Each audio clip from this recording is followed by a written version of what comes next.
Pemirsa, petugas Panwaslu Oki Tirta Arisandi yang menjalani pemeriksaan oleh tim penyidik Kejari Oki merupakan terdakwa kasus korupsi di Kabupaten Musirawas yang sedang menjalani hukuman.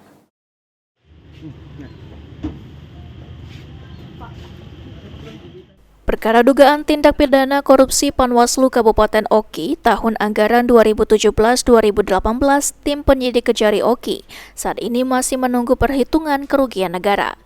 Sebelumnya, tim penyidik sudah memeriksa 133 saksi sebelumnya untuk tahap pengumpulan barang bukti dan juga sudah diperiksa sebanyak 38 saksi untuk memastikan jumlah kerugian negara.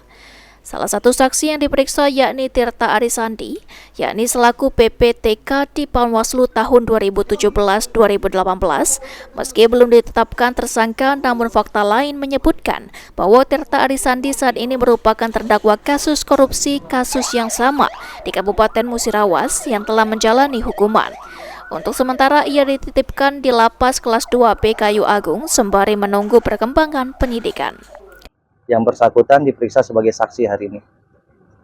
Belum ada penetapan tersangka? Belum. Itu dibawa kemana itu, Pak? Dititipkan kembali di Lapas Kayu Agung. Hasil pemeriksaan hari ini, Pak?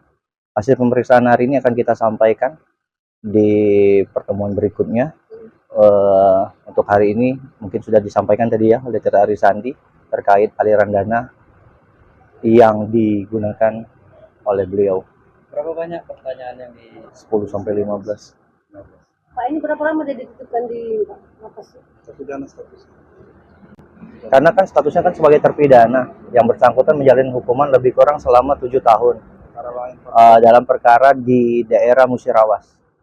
Dengan bekerjasama BPK Sumsel, Kejari Oki optimis akan mengungkap kasus korupsi tahun 2017-2018 dengan modus kegiatan pertanggungjawaban fiktif dan double penggunaan anggaran. Novan Wijaya, PAL TV.